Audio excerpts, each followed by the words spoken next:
Welcome to the workspace podcast, a place to take up space, a space for you to settle in, sit back, relax, and focus a little bit on health, wellness, faith, family, and this crazy thing called life. This podcast is not a replacement for mental health treatment or professional health care. In case of crisis or emergency, please contact your local healthcare provider or dial 911. Hey there, and welcome to the workspace podcast. In today's episode, I'm going to be talking with certified nutrition specialist Tracy Pritchard on the importance of paying attention to nutrition while you are working in and staying healthy in a virtual workspace. Before I jump into that conversation, we're going to take a quick break to hear about our upcoming services. Prepare and Enrich is a service that we'll be offering to premarital couples. It is a strength-based program that utilizes assessment portion and then subsequent sessions to look at that assessment and discuss what are your strengths, what are the areas of growth, what are conversations that you'd like to have as you are leading up to and preparing for marriage. One of the nice things about Prepare and Enrich is that it covers not only a wide variety of areas, but it can be utilized with couples that are in different stages of life as well. So maybe this is your first marriage. Maybe it is a blending of families that come into play when you are preparing for this. So the idea is that we can support you in that process and support you in having conversations with your partner and planning ahead for success. And if someone is interested in seeking out this service for themselves and their partner, how could they go about inquiring or scheduling an appointment? Contact us at Hope and Healing. You can go to the website and send us your information and we'll get back with you, or you can give us a call and we'll get you scheduled. There's more than one option when it comes to utilizing this program. This is a set group of sessions. So you will either be choosing to engage in 4 sessions or 8 sessions, depending on what your needs are, what your interests are, and what works for you. The assessment is part of both of those. The skill building, the recognizing our growth areas and working on those are included in both of those sets. So you will get that experience, but just the timing of it might look different depending on your needs. Yes, so you can give us a call at 301-690-8404, extension 0. If you get the voicemail, make sure that you leave us one so that we can give you a call back within 24 hours. You can also visit our website, like Kristen mentioned, at hopehealingtherapy.com. Welcome back to the workspace podcast, a place to take up space. If you've been listening to our episodes recently, the previous 2 episodes to this, I sat down with our clinical director, Anastasia Wynn, and we talked about the importance of and how to stay healthy in a virtual workspace. And today, we're going to focus a little bit specifically on the nutrition aspect of that. So I have Tracy Pritchard, our newest member of our collaboration team here at Hope and Healing. Tracy's a certified nutrition specialist, and I'm glad to have you back on the podcast, Tracy. Great. Good to be here. Thanks. We know that many habits changed for folks when the dreaded COVID pandemic happened, and so many people ended up working from home, and many people are still working from home. So how can we help our listeners maybe look a little bit at their nutrition, their habits, and how that potentially is impacting their health while they're working at home? Sure. I think a big part of that change is going to just be the schedule, because you wake up at home at work. In the past, you'd wake up at home and you'd have to think about, hey, I'm leaving the house for the day. What's my plan? Am I going to take snacks or lunch, or am I going to meet my coworkers for lunch? Now you're just home and your pantry's there, your refrigerator's there, your snacks are there. So really having a plan or a way to develop those healthy habits at home takes a little bit of planning and considering where you're at right now if you've been doing it for a while. I think the biggest thing is that a lot of people are at home are not really eating meals, yet they're eating all day. They're just having snacks. And unfortunately, sometimes those snacks are more like treats than snacks. So there's a lot. So the first thing I would say is just, what does your schedule look like? Do you wake up, do you have coffee? Do you have tea? Do you have water? Do you even eat breakfast, or do you skip breakfast because the first thing you do is, log on to your email? So again, where are we at right now, and how can we make that a little bit better from a scheduling standpoint? Yeah, and how might someone start to make that better? In our previous episode that you and I sat down and talked about nutrition in the winter and kind of the idea of beating the winter blues, you introduced this idea of, good, better, best. Mm-hmm. So if we want to make our working from home schedule better, what are some of those tricks or tips that can be helpful? Sure. So some of that's going to include a little bit of planning, and that may be doing some meal prep. And that meal prep would start with figuring out what you might like to eat throughout the week, having a grocery list, and on the weekend, stocking your fridge, your freezer, your pantry with some healthy choices. Now, you don't have to become a chef for your workday lunches, but do you have foods available that are quick and easy to assemble at lunchtime? I mean, let's face it, we get caught up in work. We don't typically have that much time. But if you prepare some things over the weekend, maybe cook up a bunch of chicken breasts that you can throw in the fridge, or cook up a pot of brown rice or quinoa. Make sure you have some frozen vegetables and some fresh fruits on hand. You can easily assemble some meals, and you might not know on Saturday what you want to eat Tuesday at lunch, but if you have some options prepared, you can mix and match those. One of the things that I like to do with my meal prep is consider, is there a meal early in the week that I can just make a little bit more of? So this particular week we had some baked chicken, and I just made a few extra chicken breasts, and then I was able to be creative with my vegetable and my carb. But that protein was already, I didn't have to worry about cooking more chicken. I had already done that in order to make sure I had that plan. So yeah, so starting with a plan and having the food available to us, that's a good start. And we talk, you say you cook the chicken, which is great. I even keep things like canned tuna or pouches of that. There's canned chicken. There's frozen. There is frozen, already cooked grilled chicken sliced up. I find it at some of the local big box and grocery stores that if you have a salad kit and you throw some frozen chicken on it, you've essentially got a meal. So just having those things stocked for quick and easy meals, not just for lunch, that might be for dinner at the end of your workday where you're just tired and don't want to think about dinner either. Part of that's going to be, though, I want to go back to the first thing in the morning is most people do better if they don't skip breakfast. They think, oh, I'm really not that hungry. I don't need breakfast. I'll just drink coffee all morning. But then the munchies start hitting, maybe 10, 11 o'clock. So they start munching.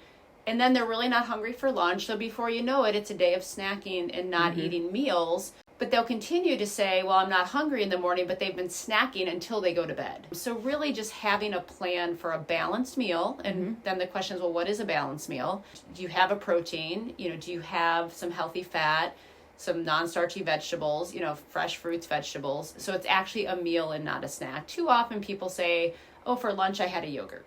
Well, a yogurt's not a meal. A yogurt's a snack. It's a good, the right yogurt can be a great snack, but if the yogurt is going to turn into your meal, take some plain non-fat Greek yogurt, for example. You need more of it than if it was a snack. You would need to add some berries to it, some nuts or seeds, or some flaxseed meal. If you actually wanted it to be a meal, it would be more like a yogurt parfait than just a little container of yogurt. Right.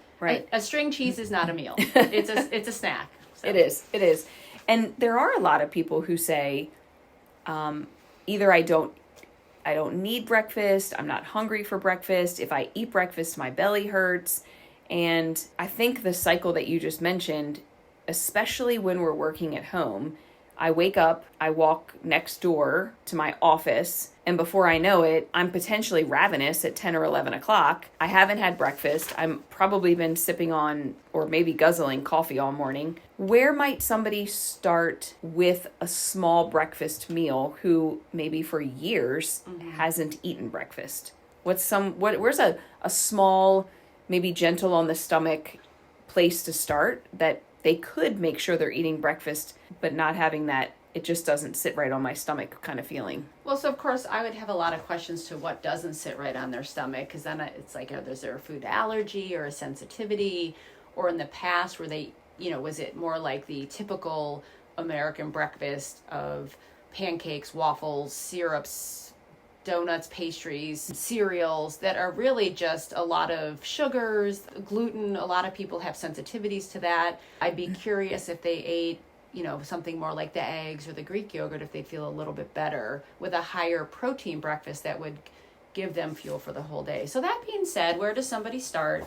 If you get up early in the morning and you're just not ready to eat anything, there are a lot of pre-made or simple, like I would almost call it fast food at home, boxed like protein shakes that are light. There's some that are non-dairy.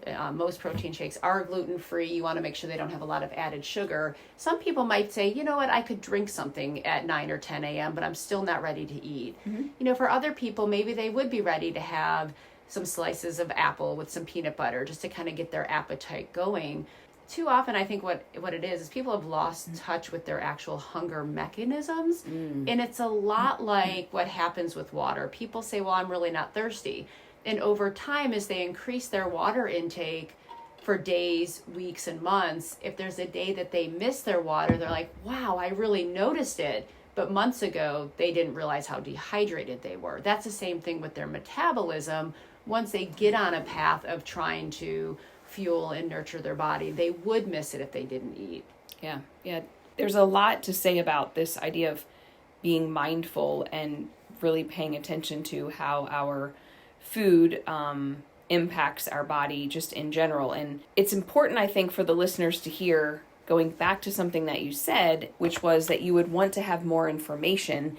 And that leads me to this idea that it is not a one-stop shop solution. Everyone's situation is going to be a little bit different based on their schedule, based on their physical health, their mental health, their environment. So sometimes what we end up seeing, especially in our American culture, is this is the way to do it, when maybe it's the way to do it for that person, but not everyone. So really paying attention to what you're eating and how it's impacting it, and then making those shifts.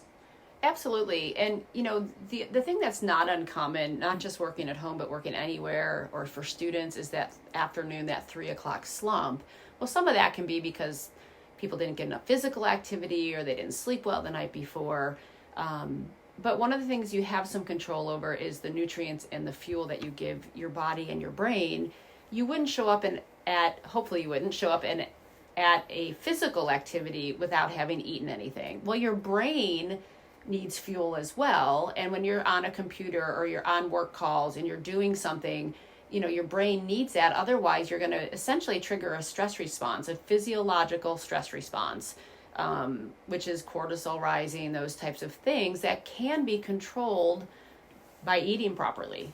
I'm imagining that the afternoon slump might be a little bit harder for someone working at home who is, you already talked about this idea of kind of grazing on snacks all day. So really not properly fueling their body and feeding their brain.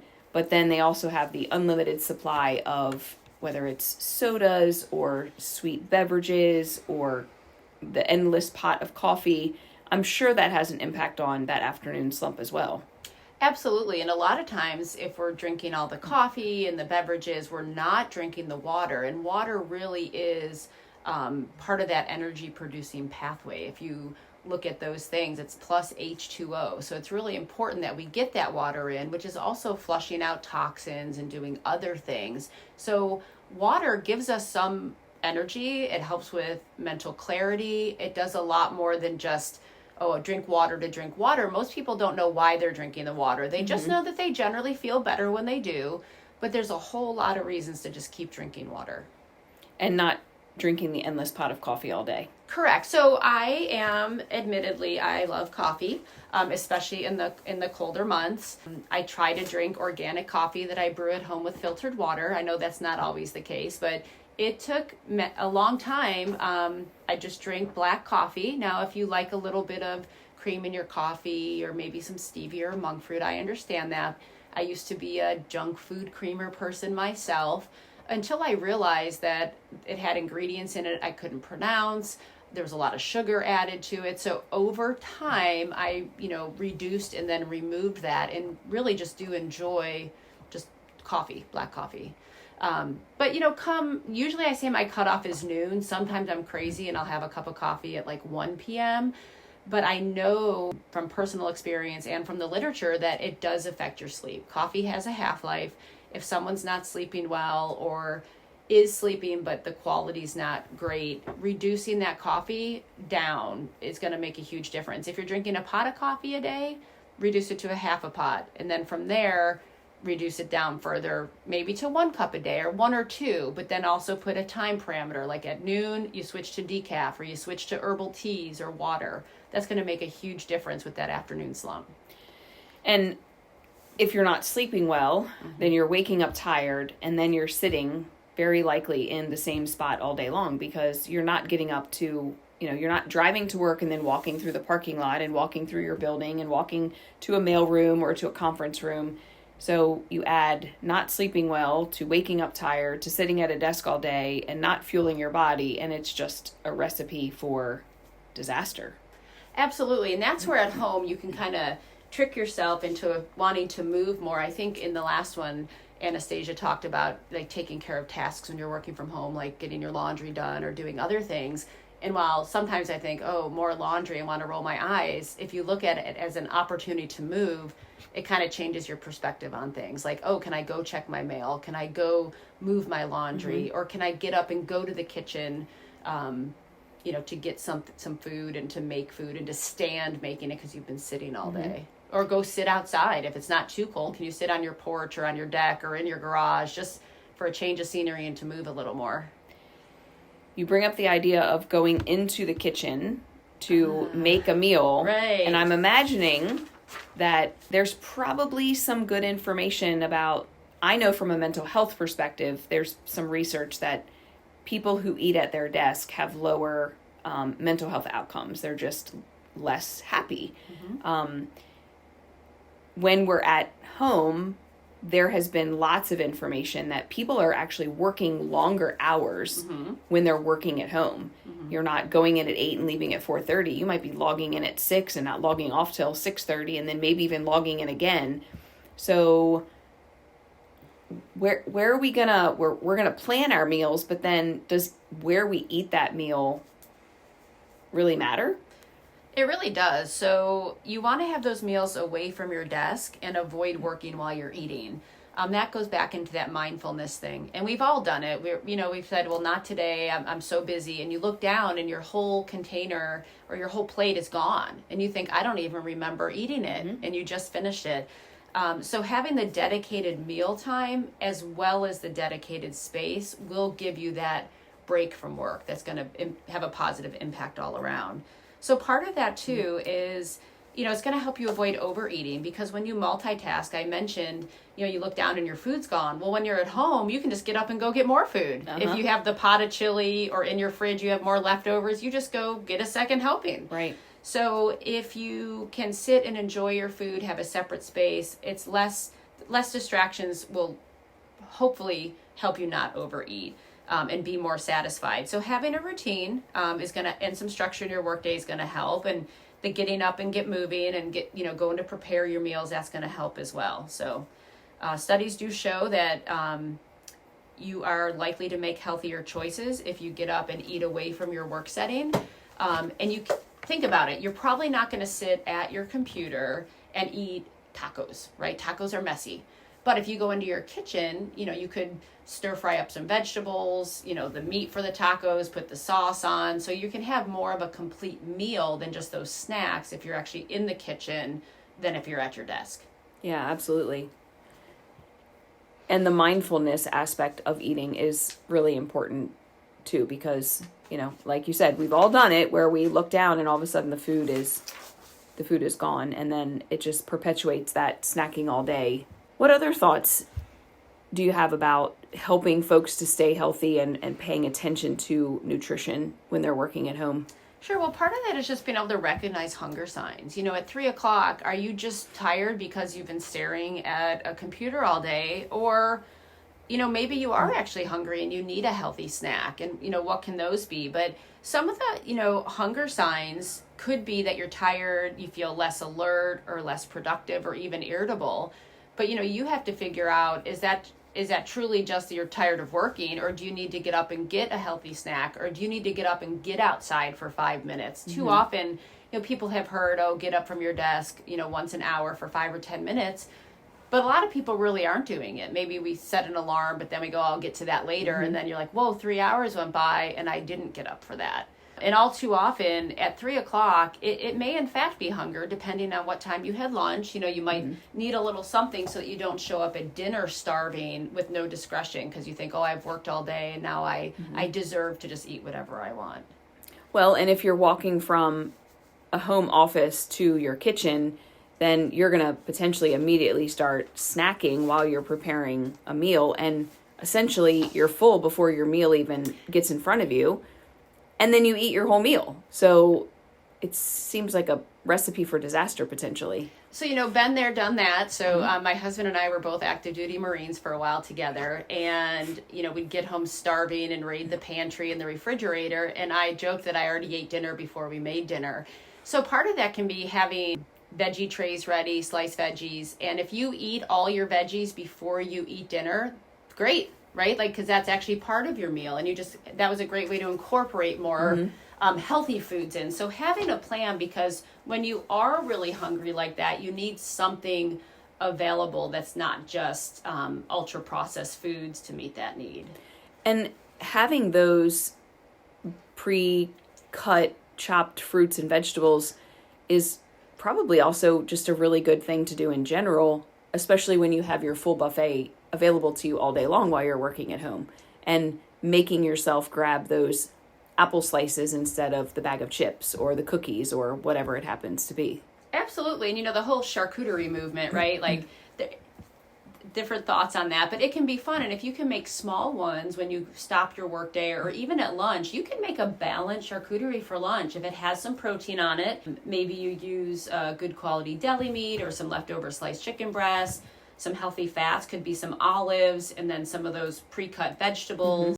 You can make that really nice where it's still enjoyable and fun, but gosh, that can be a snack, that can be a lunch or a dinner, as long as it's balanced. Yeah, that's a great idea. It's funny that the charcuterie movement, it's such a thing. It really is. I saw something the other day, total sidebar, that there's no wonder that our generation is so interested in charcuterie boards, because we were raised on Lunchables. Right. So, but having those easy prep grab things that have a little fun to them are satisfying for your taste buds, but also just the meal experience itself.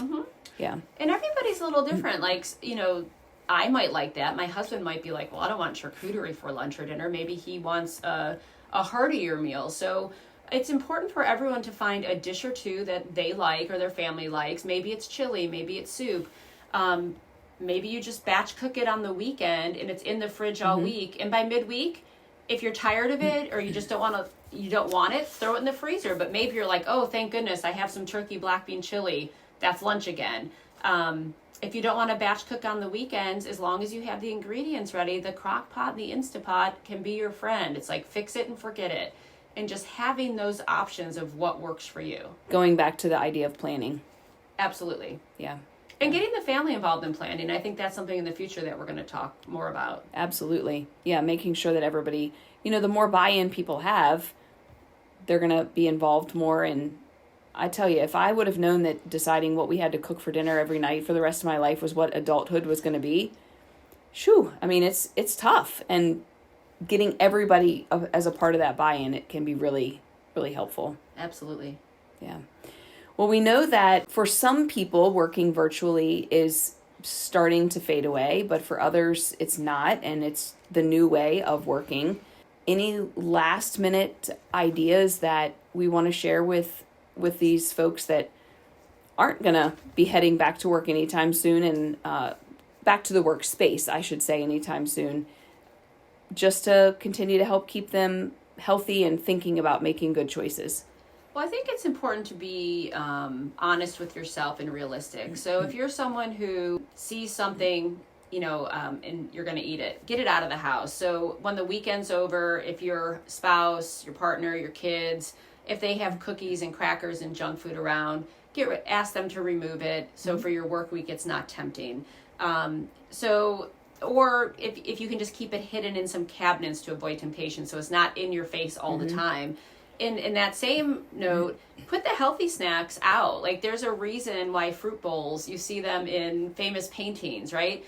After you walk by it a bunch of times, you think, oh, you know what, I should probably eat one of those apples, or I'll grab one of those bananas. So keep the healthy food out in front so that that's what you're more likely to grab. And meal prep, people do think about that, but are you preparing healthy snacks too, or do you just have some quick snacks? That could be anything from fruits and vegetables, nuts and seeds, the string cheese, the unsweetened yogurts. There's even some bars out there. Now, some granola bars are more like candy bars, but there's some out there that actually are decent. They have some fiber and some protein, and might just be what you need in the middle of the day. But just having a plan in general, so you're not rummaging through and then looking for the junk food that you put in the back of your pantry. Yeah. And one of the things that we're going to be sharing with you all, our Hope and Healing community, is within our newsletter, some recipes and things. So when this episode airs, our second newsletter for January will have come out, and included in that is a very tasty recipe that Tracy has shared with us from a fun cookbook that she has. And, I'm thinking that's one of those kinds of snacks that is probably going to satisfy the sweet tooth, but it also has a little bit of nutrition, probably a lot of nutrition added into it, that you can prepare on the weekend and then have available to you throughout the week.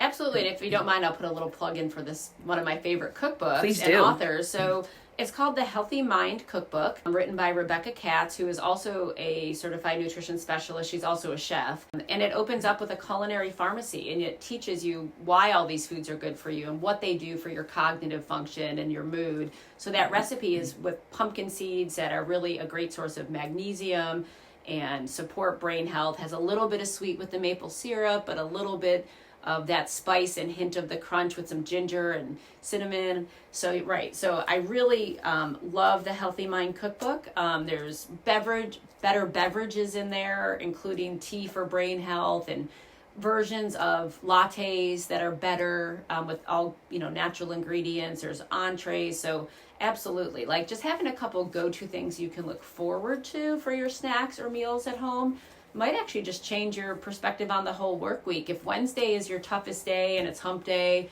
maybe you look forward to a special snack or a special meal or beverage that day. Yeah, that's a great idea. And because you're at home, you can plan for it and prepare for it, and it's there available to you, and you don't have to worry about somebody stealing it out of the lunchroom refrigerator. That's right. Awesome. Well, I really appreciate all of the information today, Tracy. This is certainly a extra bonus episode to the one that Anastasia and I had done, because the nutrition aspect of all of the things we do in our life are really important, but we know that for many, working at home is the new way of life. So again, thank you, Tracy, for your expertise and sharing with us. And listeners, if you have your own ideas or tricks or tips that you'd like to share, you can always email me, Jennifer@hopehealingtherapy.com. So thanks for listening, and have a great day.